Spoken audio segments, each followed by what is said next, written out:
Melanie.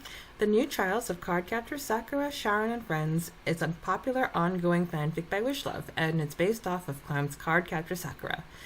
In each episode, we'll do a deep dive of a chapter. Let's get into it. So, we're going to kick it off with Alliance of the Stars.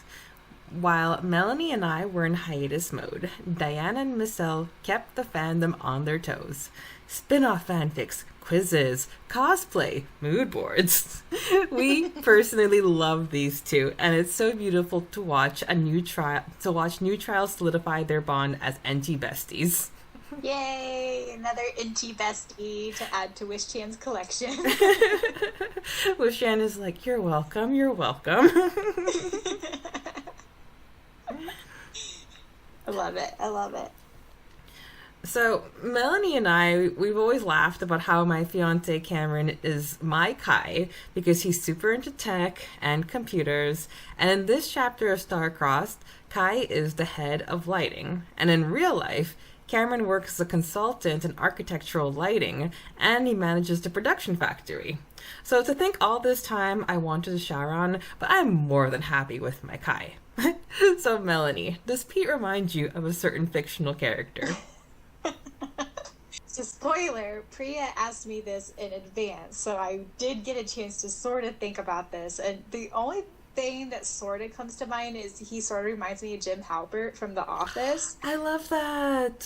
Yeah, just because he's so funny, and that he loves to play like little practical jokes, and like even how he acts at like IKEA, like he's really funny, everyone always laughs, and then also like, just, you know, not to get cheesy, but like I'm his Pam, like he's only ever loved me, he treats me like a queen, like he's the best. So that's the only thing I can sort of think of. And like, you know, when Jim made the teapot for Pam, and It was like so special, and like Pete is amazing at gifts. Like, he is so good at giving gifts. It's got to be one of his top love languages, and I suck at it. I am so bad at giving gifts, but anyways, like, that's the thing that I can sort of think of that he comes close to. That is so sweet. Like, when I watched Parks and Rec, I'm like, oh my gosh, I want a Ben. And now that I met Cameron, he's so Ron Swanson. Like, just the way that he loves meat, the way that he's very like matter of fact, and it's like, oh my. And then like on the Ron storylines, he like Cameron will really connect with him. It's like, yes, that's exactly how I think. And I'm like, oh boy. That's so funny. Oh, that's awesome. So today we'll be discussing Chapter 40, The Fate Determined by the Stars. This was released on April 3rd, 2002, so it's a bit more than 3 months after Chapter 39. And we've officially entered a new year of new trials, and this chapter was clearly released in honor of Sakura's birthday. The word count is 21,312 words, so over double the amount compared to the last chapter, but it's still shorter than chapters 38 and 39 combined. Which is crazy to me. I didn't realize that until I like sat down to listen to it today, because I kind of forgot since it's been a while since I did the audiobook, and I was like, huh, this is shorter. It's still September, and the characters are in 9th grade. Time for a summary. Sakura dreamt about her mother's encounter with the three fates when she was nearing the end of her life, and how she asked for more time to tie things up with Ryurin. At school, Malin mentioned that the music was familiar, and Kai pointed to a symbol of a broken star after the last music score that Sakura had seen before. After rejecting a girl named Yuri, Aaron and Sakura got in a debate about the existence of love and chance versus fate. Aaron said that it would be better not to love in the first place if it was not written by fate to last. Sakura walked off by saying that Aaron might have well asked what was the point of living if we all knew we were going to die. Aaron felt respect towards her. He talked about this to Erica, and this left her worried about her twin. The next day, Sakura ran into Erika, who told her that Syaoran and Aaron made a bet to see who would win her. Sakura was stunned and hurt. Kai noticed she was troubled and told her to let things be, since everything has a reason. While Sakura decided not to be angry at Syaoran, she spent her last day without her family at Tomoyo's. When Syaoran woke up the following morning, he found that Sakura made both his breakfast and lunch, showing her gratitude. He sighed over no longer waking up to Sakura's smile. Sakura decided to forget about Syaoran asking her out, since she was uncertain of his sincerity, and she was back home to greet Toya and Yukido. After being held back in the auditorium to clean up the day before the production, Syaoran asked Sakura to keep her Sunday free, since he planned to keep his promise and treat her to an Italian meal and something fun afterwards. When she didn't answer, Syaoran noted that she'd been acting kind of strange. Kai and Miho were also asked to stay behind, and he gave her a dose of tough love when he claimed she was spoiled and made her get up on her own after she fell down. Still, he gave her a hand afterwards. Kai walked Sakura home, and when she asked him why he was mean to Miho, he turned the conversation around and asked why she didn't give Syaoran a chance. On the day of the production, Sakura said she dreamt of 3 women getting ready to cut the thread, and Takashi told the story about the 3 fates. Syaoran came in and told them his dream about preventing 3 women from cutting a thread. In the audience that night, Sakura saw her family and the people who she met since her new trials. Backstage, Syaoran realized that Sakura knew about his bet with Aaron when she reminded him of the bet they made that got him in Starcross. Sakura gave Syaoran her good luck charm green ribbon. He said they should continue their bet to see who backs out first, and the prize should be a kiss. Sakura wasn't sure if she heard right. When Syaoran confronted Aaron about telling Sakura, Aaron realized that the source was Erika. It was time for Starcross to begin. The first part of the play went smoothly, but Sakura realized the prop sapphire ring and Montague's sword were real. During intermission, she and Syaoran found that diamond necklace and sapphire ring were both missing from their usual places, and they noticed a powerful aura in the theater. Sakura and Syaoran realized Kai was the one responsible for the treasures appearing in the play. And while he didn't say why, he told Mei Lin that he had motives for joining the production. Aaron confronted Erika about revealing his bet with Syaoran to Sakura, and they compared going after one person versus jumping around and not being tied down as they reached to fiddle with their own pigeon blood ruby earrings. The last of the great ones, 5 Force treasure. Okay. Oof. These are just getting longer and longer, and I'm just getting tongue-tied, but I'll push through. I'll push through, guys. You did excellent. I don't know how you do the audiobook. Like, seriously? It takes patience, and the voices.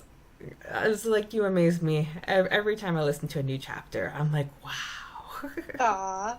Well, and this chapter, I did both this one and the next chapter all in one night. No, you didn't. I did. It was an epic night where Pete just, like, I forget what it was, but he was just out of town, and I don't think I had Luna for whatever reason.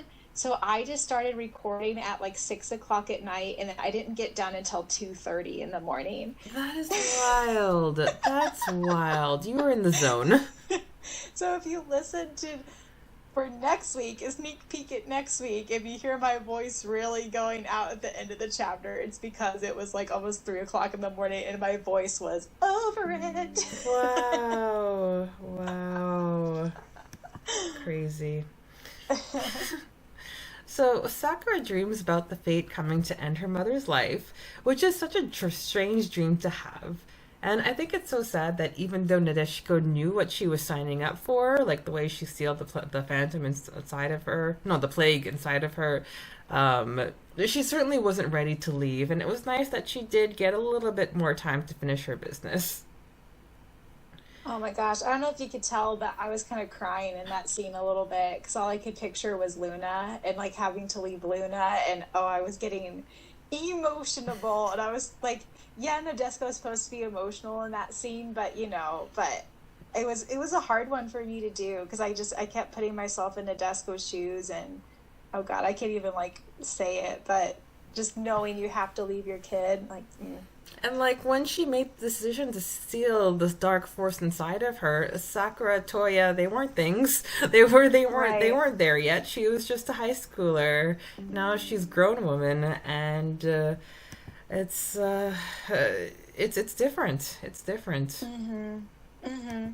Yeah, I mean, I definitely don't have the same mindset I had when I was that age. Like so. Oh man. So it's funny how Sakura thought, it's like, oh, I rarely dream about the past. When Arc 1 was just her, Syaoran, and Kira-chan revisiting the past. Yeah. Especially when she said, like, she rarely dreams about her mom. I was like, yeah, you do. Okay, I said, to be fair, I said maybe this felt different because it was just aimed at her. Before, like, we had Syaoran meeting up with them and it was like a learning kind of thing, but this was actually like Sakura going to sleep dreaming about Nadeshiko, and this was just an experience. But we also haven't had one of these flashbacks in quite a while, maybe like a year in New Trials time. Yeah, that sounds right. It was definitely Arc 2, I think, was the last time we had one. Yeah. Okay. So before the scene ends, we have Syaoran totally getting a read on the anguish in Sakura's aura, but he didn't feel like it was his place to console her, which was like really too bad. I wonder why. Why do you think? Well, the same reason for the books. It's like he knew that Sakura was doing her own thing, and if he were to interfere, she wouldn't really appreciate him butting in. This is her own fight. This is her own battle, and I don't think she'd appreciate him with like. I don't know. I think she's just going through it, and he knows she's going through it, and he's definitely going to be there on the sidelines in case she seeks him out. But maybe he doesn't feel like it's his place to say, "Hey, my super secret special powers are sensing that something's not up with you." It's kind of invasive. Yeah. I just think like also like in this one instance though, like they could comfort each other because they both lost a parent, you know? So like, but I mean, I can see why too, because I feel like that's a really intimate thing, to like go into a girl's room at night when she's crying and comforting her. So maybe he was just like, I don't feel like it's appropriate, knowing Syaoran, he's like, so I don't know. But at the same time, I'm like, why? Just go in there. They haven't gotten there yet. It's like we'll get there in Arc 3. We're going to get some great scenes, especially when the telepathy like becomes introduced. It's going to be peak S&S, but right now we're just building to that. And again, I have to keep reminding myself they are children. Yes. They are children. So it's a new week at school, and Aki is proudly showing off the star-crossed article in the newspaper, as well as bagging Mike Kant to take the pictures. And it's like, oh my gosh, Mike Kant's mumbling is probably one of the funniest moments in the audiobook so far. Well, I'm glad you enjoyed it. Oh my gosh, that was so funny. But then we get like a real 180 when Sakura becomes anxious about messing up the production for everyone else, because all this time she's like, oh, it's okay if people make mistakes, it's alright, we are understanding, we forgive them, but turn the table on her, oh no, if I do something wrong, it's gonna be the end of the world and everyone's gonna hate me. It's like just listening to her rattling everyone's contributions gave me anxiety. I know. Malin visited the next day and was quite shocked at Kai's contribution, but calls him out for having ulterior motives, and that's some nice foreshadowing. They were playing the ending of Star-Crossed, and everyone talked about how the music sounded familiar. We get a scene of Yuri asking Aaron something in private, and then running out crying. And I feel so sad for her, but, I'm also impressed with the way she confessed, because that's not easy.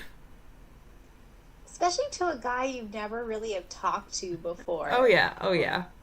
Holy moly. Oh, yeah. No, in high school, I liked a guy because I was under the impression he liked me, but I waited too long to talk to him. And by the time I confessed, he was already hanging out with different group of friends, and he became more popular. So he just point blank gaslighted me, made everything like pretty much made me think I imagined the whole connection thing. And it wasn't until afterwards I found out from his friend that he used to like me, and I'm like, oh my god, I'm not crazy. And this was 2001 or 2000, so this was before gaslighting was as mainstream as it is now, and we didn't really know what gaslighting was back then, even though it was totally a thing.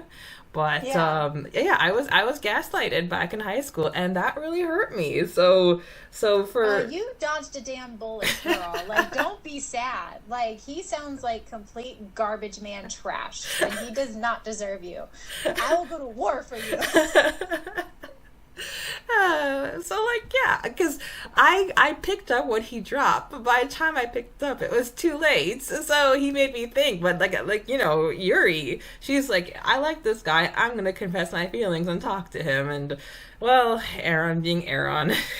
Oh, I will take back what I said, though, because she technically has talked to him before, because we will find out later that they grew up in the orphanage together. Yeah. So I take back what I said about her never talk, but I guess she hasn't talked to him. Yes. In school yet, from what I can gather. Yeah, it's been a while. Yeah, and it's he's so suave and popular. It's ugh. But you know what? Kudos to her for having the courage to confess. Didn't go out really well, but at least she did it, and not everybody can do that. That's true. That's true. Nonetheless, that leads to an amazing scene where Sakura point blank tells Aaron off for being so cold with his rejection. Yet Aaron continues to be very bitter and cynical, which is a strange strategy to adopt, especially since he wants to woo her. I just think it's mostly stems from he hasn't had a very good role model when it comes to this. Mm-hmm. Especially after we find out how him and his twin came to be with, so that's the only thing I can think of. And then also the whole love is what spurned the whole Great Five thing. Mm-hmm. So I think it's a mixture of those two things, but still probably not the best thing to tell the girl you're wanting to try to date either. If I had a guy telling me this crap, I'd be like, well, okay, I'm not gonna bother with you then, mister. This is never gonna work out or whatever. Seriously, not the right strategy, Aaron. Not the right strategy. We get some quality time with Sakura and Tomoyo, which is sweet, especially since they were talking about what nice things Sakura could do to thank Syaoran. And we also get a scene with Sakura and Erika, where Erika was surprised that Sakura wanted everyone to do well. And this was a pretty good lesson for Erika, because in her point of view, she would rather have people be bad and make her look good. But I guess she just wasn't feeling herself at that moment, because she decided to spill the beans about the bets, and that opened a whole can of worms. And I was actually kind of frustrated with Sakura, because she should know Syaoran better than anyone else, and wanting to be with her went beyond beating Aaron. But, yes. Yeah, once again, if she's wondering why the cold Syaoran from the winter all of a sudden had a change of heart, an alpha male bet could be the answer. Yeah, again, this is one of those other scenes where I was fuming again today in the car listening to this. But then again, I had to remind myself they are middle schoolers. But also, Syaoran did not tee himself up well at all. Like, how is she supposed to trust anything he says because of the actions he has said and done to her? So at the same time, I can sort of see where she's coming from, because like you said, like, he completely rejected her in the winter. Now all of a sudden he's had this change of heart, and now she finds out about this. So, like, I understand where she's coming from, but at the same time, I can't help but to be frustrated with her character. But we get this amazing scene with her and Kai. Yeah. So Sakura is fuming, and she runs past Kai, and he senses that, like, her mood. Then we get another example of his power when he manages to freeze Sakura's feet with a snap of the finger. So maybe he can, like, push air against her feet to, like, lock them in. It's just me speculating. No, you're 100% right, because when we get to the winter conundrum chapter, he basically says, like, his power is wind manipulation. And so that makes sense to me, because that's how he's able to walk on top of the snow, and I think that's how he was able to hear Miho and Irol talking about him, like, a couple chapters ago, because he had the wind carry it up to him so he could hear. Yeah. So, yeah, that makes sense to me. He gives advice that's pretty much just as aloof as he is, where he says there's no point of holding on to grudges and just letting things pass. And the first thing Sakura does is... Yes. I was just saying, the voice of reason these two have needed for 3 arcs now, and it just happens to be Mizuki Kai, of all people. That's finally their like, the big bad communication barrier that's been happening. Who would have thought it was Mizuki Kai? But here's our hero. Yeah. So the first thing Sakura does is spend her last night before going home at Tomoyo's. But I don't know how, but she still manages to get back to Syaoran's, completely pick up after herself, make beautiful breakfast and a lunch for Syaoran. Also, I can't help but to be upset with, like, I can understand she's upset with him. Like, I get it. Again, also, they're kids.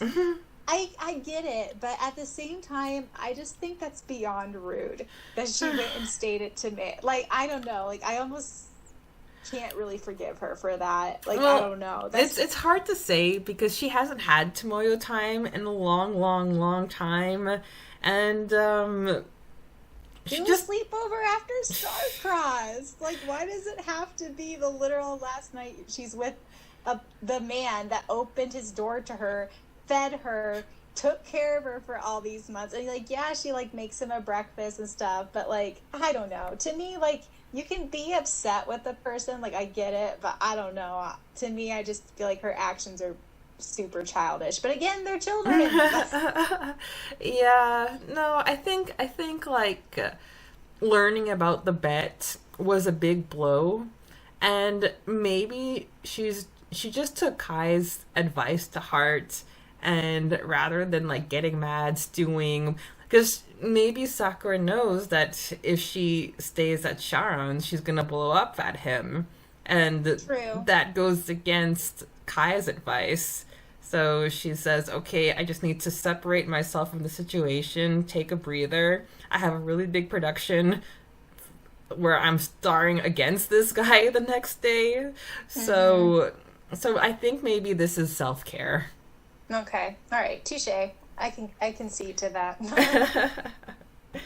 She does write him a letter where she basically asks him to take care of Wolfie-chan for her, and poor Syaoran was mostly sad that he couldn't take care of her on their last day. Then Sakura does her best to avoid Syaoran, and deducts that he was never sincere about asking her out, since it all came down to a bet. But at least this time around, she reminds herself that there's many more things to worry about. So, like, girls keeping busy.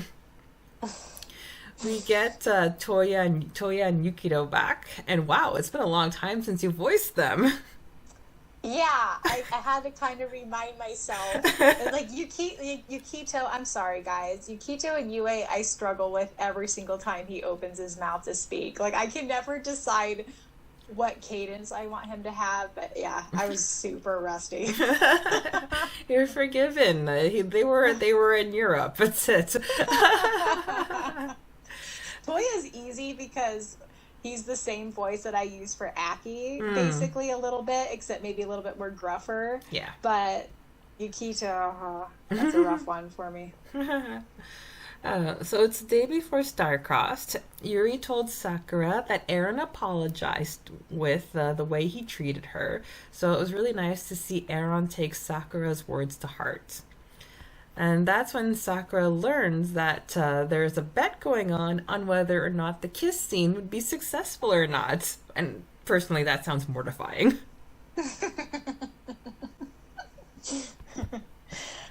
Do you remember, has the sneeze kiss already happened?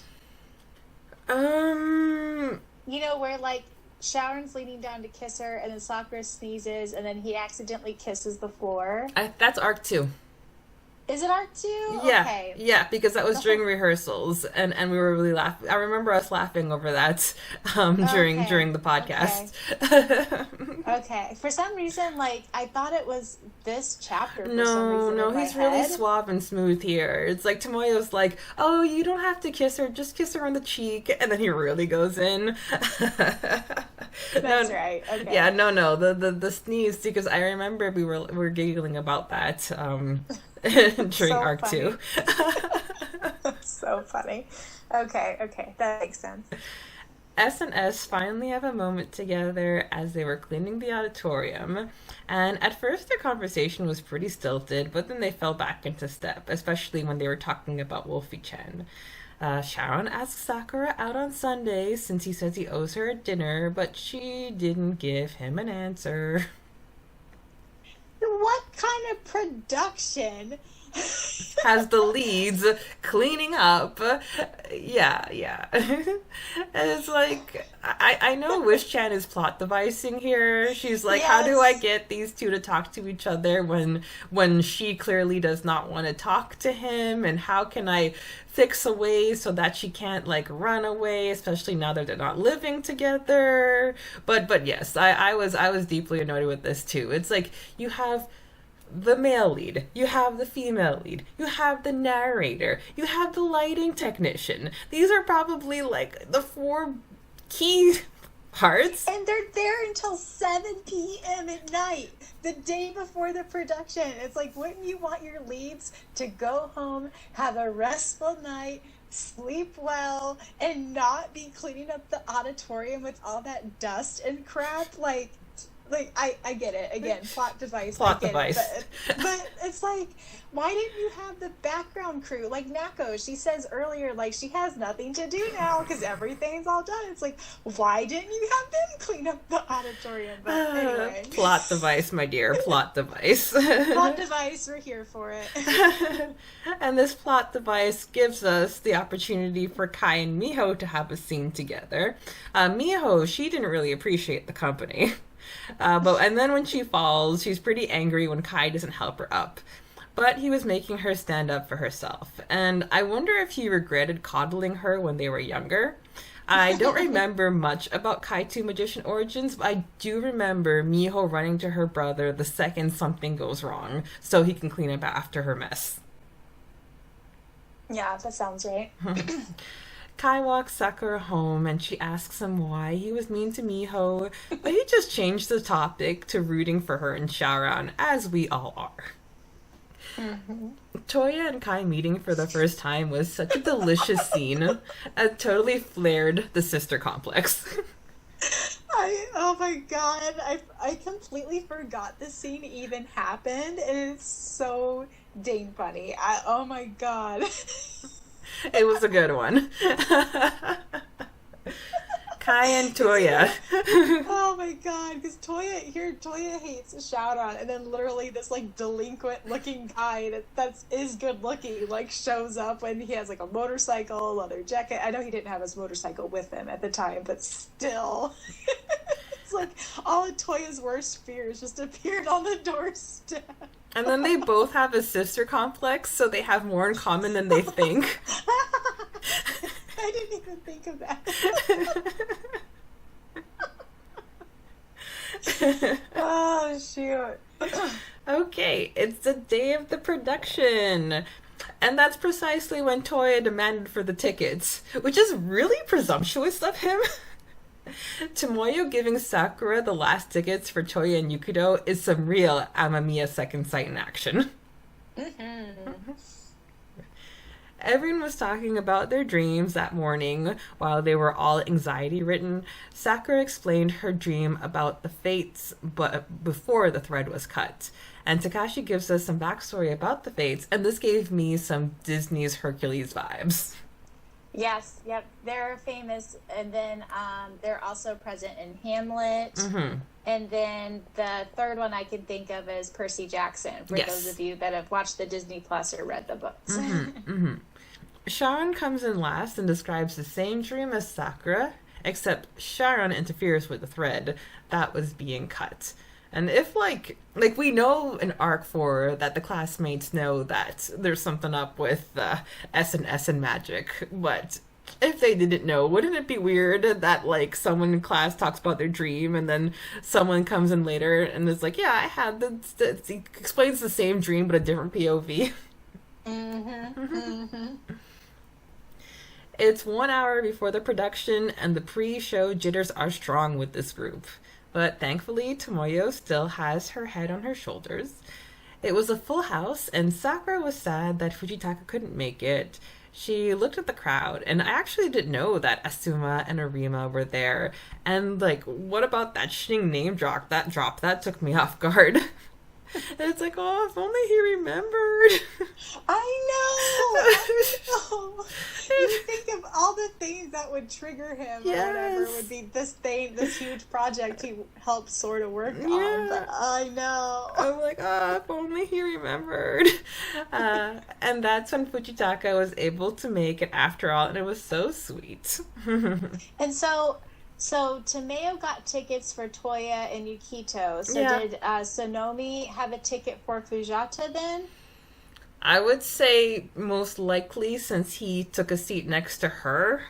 Okay. I mean, we'll go with that. We'll go with that.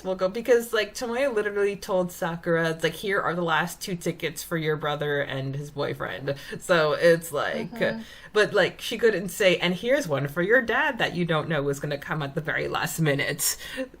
Yeah, maybe it was a surprise. Yeah, maybe you're right. Mm-hmm. Yeah, or maybe it was also, like, too close of a call, because just, like, the way that he rushed in, if he, like, missed one train, if he missed one plane, if he missed one bus, or like, he was stuck in traffic, he wouldn't have made it. So maybe that was just on the touch and go. So, like, Toya, Yukito, they were already in town, but I think, like, it was, like, a photo finish for Fujitaka.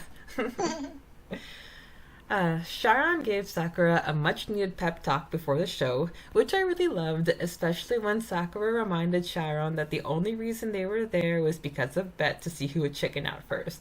And this is like beginning of Arc 2, and it seems like so long ago. It really does. Even in our timeline, like you and I doing this podcast, it was so long ago.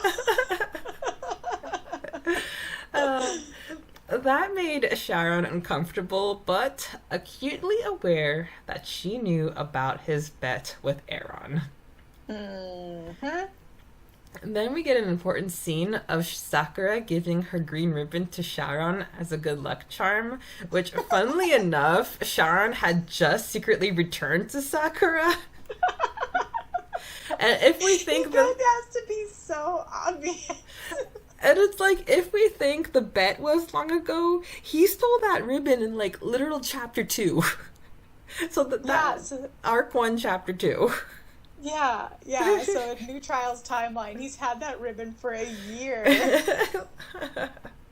Preya and Melanie timeline, he's had that Preya for 30 years. He's had that ribbon for 3 years. Yes. Oh my.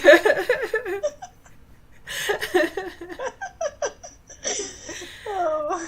But that still doesn't get her out. But that still doesn't get her to go out with him the next day. Before going on stage, Syaoran makes one more bet for them to see their roles through, and when Sakura asked what they were betting for, as they were parting ways, he yelled, "A kiss!" Which I completely forgot about because I was drinking tea out of my S&S Yesterday's Letter mug and I almost spit it out. I did not see that coming. I think I forgot about that too until I was doing the audiobook and I was like, oh, Syaoran. Syaoran has a moment with Aaron, and Aaron was surprised to learn that Sakura knew about the bet. And that's when he realized it was because of Erica. Starcross started, and I was pleasantly surprised with the bursts of orchestral music. You found the right balance between the period music and making it sound like it was produced by a school band. Thank you. And like the background music that you had playing throughout the audiobook was just divine. Thank you. I tried really hard on this chapter. Like I went above and beyond. I tried very hard. It really shows. Now, Starcross is Romeo and Juliet with a new trials twist, and I'm not going to break it down. But I think this is the first time that I noticed a parallel between Romeo's preset life and the way the Lee clan wants to control Sharon's life. Mm-hmm. And yes. And I don't know if you're going to say this, but this is also where it's confirmed for us that Kai has had the Lee clan sword this whole time. I think that's going to come up in a little bit when the SNS meet, or should I say Romeo and Juliet meet in the Verona forest. But yes, mm-hmm. this is the play where this is when it happens. Mm-hmm. So I also like how Juliet is a tomboy like Sakura. I thought that was cute. Yes. But I do want to talk about the music, though. The track that you chose for when Romeo and Juliet meet in Verona Forest after finding the ring is as beautiful as it is suspenseful. How did you find it? I don't even know. So on YouTube, there's YouTube Studio, and there's a lot of royalty-free music you can choose from.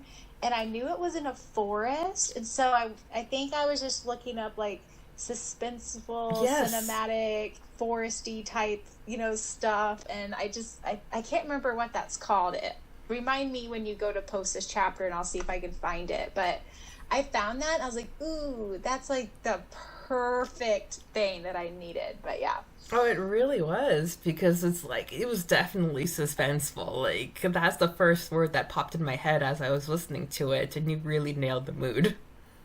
Thank you.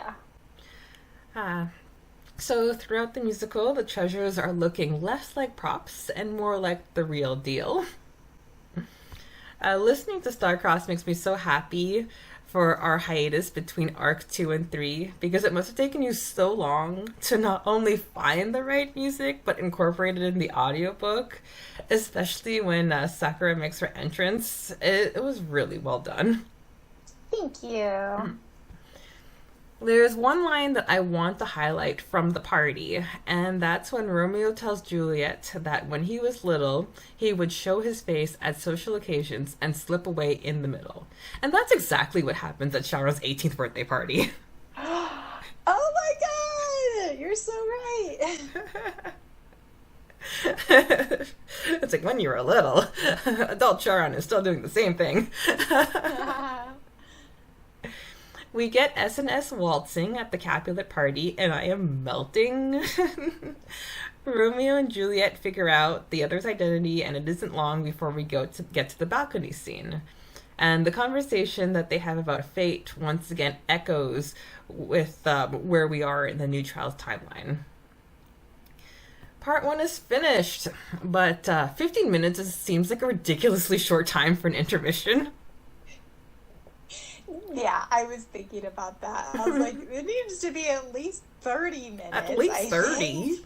Because, like, just to get to the bathroom, to get to, there's always a line, if you're a girl, and then by the time it's 15 minutes is nothing. And don't forget, it's not just for, like, the viewers to have a rest. There's a lot of stuff going backstage.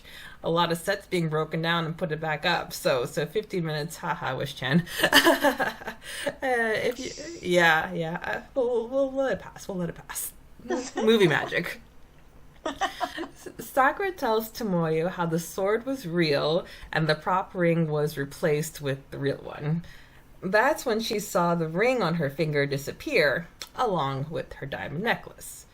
Because in the show, it's like, well, I'll get to that in Dark Force Corner, actually. I am personally surprised that it took Syaoran that long to recognize the 5-4 sword.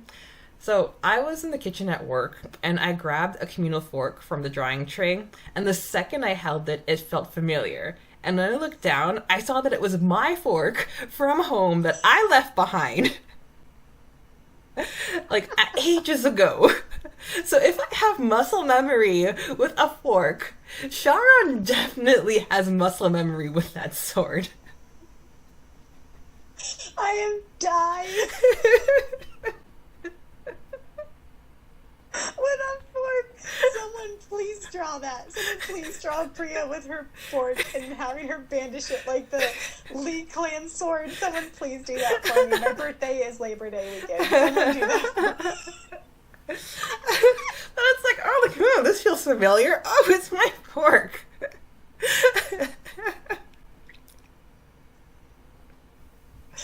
Oh my god, I'm dying. Okay, mind you, Sean was distracted as Romeo, so once again, I'll give him a pass. And that's when SNS realized that something bigger was happening, and Kai might have had some answers. Now, we learned that Pero-chan is the one who swiped the 5-4 sword from the Lee clan, but promised that he would return it. Kai also didn't deny borrowing the necklace and ring, but didn't delve into his motives. And I thought his reason was kind of funny. It's like, hey guys, when we met, you thought I was your enemy, and that doesn't mean we're friends. Okay, bye. Right, yeah. The chapter ends with Aaron confronting Erica about exposing the truth about the bet, and that just made Erica roll her eyes. I did like Aaron being sincere, though, wanting to win Sakura fairly and all. So one thing I want to mention before we move on to Dark Force Corner is, so the whole, like, forgetting your lines during a production and having to have the other person and like all the things going wrong in a production, that was just bringing back so many memories of when I did musical and like theater. And one funny story I wanted to share is we did this production where there was this girl and she had a monologue, and during like dress rehearsal and stuff, whenever you forget line, you can say line, and then someone will like read to you the line. She did that during the production. No. Yeah. No. Yeah. She was up there doing her monologue, and then she completely gets out of character and goes, line. And we were all like, what are you doing? And thank God, because we still have a person that sits off, you know, and still is like going through the lines just to be sure. And thank God, like, she was actually like paying attention. It was where she was supposed to be. But oh my God, but also it kind of worked out that she did it. If you were going to do something like that, do it at the type of production we were doing. Okay. Because it was the type of production where you constantly were breaking the fourth wall. Okay, cool. Yes. Yeah, so it kind of worked out, but it was still like, I was mortified for her. I was mortified. Oh my God. And then the other thing I can think of that was bringing back memories of like things going wrong and things not going the way it was supposed to. When I was doing my Romeo and Juliet Hick version play, there was supposed to be this door I was supposed to like open and like bang open and stuff, but like in the production I couldn't get the door to open. It was completely jammed shut, and so my instinct was just to push down the whole prop and just like walk over it. Oh my Which it kind of worked out because again we was like the whole play was like, since it was a hick production of Romeo and Juliet, like things were falling apart and blah blah blah. But as I was pushing it down, I was like, let's hope no one's standing there and they're gonna get hit by this thing. But I was like, we're just gonna have to go for it because I had to enter through this specific door thing. Like I couldn't just go off to the side and go. But anyway. These were the two stories I thought of as I was like listening to this. That's crazy. No, I only went to a musical once. It's like nothing Broadway, just like one of those school musicals. And they did the whole opening number, and then halfway through the number, the fire alarm went off. And like, usually it's like, oh, it's a prank, it's not serious, it's faulty. And they just kept going and they kept singing. And then the number ended. And then someone backstage is like, yeah, something's really wrong. We need to evacuate the building. Oh my god. So we all had to file out of the auditorium, wait in the parking lot for them to fix the problem. And then we all filed back in, and they redid the whole number as if nothing happened, and then went on with the show. Oh, man. Talk about the show must go on. Yeah. No. Theater people are next level. I'll tell you that much. Time for Dark Forces Corner. So we have the name of the card in the title, and that made me want to go back to see if this happened before in New Trials. So for Arc 1 in Chapter 3 of Ghosts, Statues, and Quarrels, there's a sort of a mention of the haunt in there. And then in Chapter 13, the Twisted Winter Concert, where they captured the Twisted. And then finally, Chapter 18, Stalked in New York, which is a reference to the Stalker. Now, in Arc 2, there aren't any unless you want to connect Chapter 27, Galloping Through the Thunderclouds, with the unicorn. Mm-hmm. So this is actually the first time Wish Chan planted the card's name in the title, but it will not be the last. So... Everyone, please give a round of applause for Preya. You are the best. I like these little trivia facts. So, the Fates first appeared to Nadeshiko in Sakura's dream, and I actually forgot about that until I read this chapter again. Then we have SNS dreaming about the Fates with different POVs.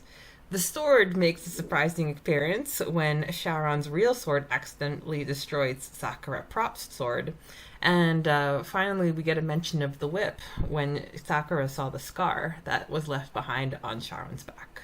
And so for fan art spotlight, I am happy to present a star-crossed sword fight scene by Saloni Koja. She was a member of the Facebook group, and she made a sketch of Sakura dressed as a boy, sword fighting with Syaoran as Romeo in the forests of Rona, and I really liked the action scene. And if you look closely at the center, you can see how one is a prop sword and one is real. Yeah, she nailed this to a T, and I've never seen this fan art before, I'm pretty sure, but wow. Yeah, it's a hidden gem. That is so good. Probably from 2012. So I don't usually see action fan arts of Starcross, so this one definitely stayed in my memory. Yeah, that's super cool. Now it's time for the author's notes. Okay, we got Wish Chan. Apologies for taking the longest time ever to post up a chapter. Okay.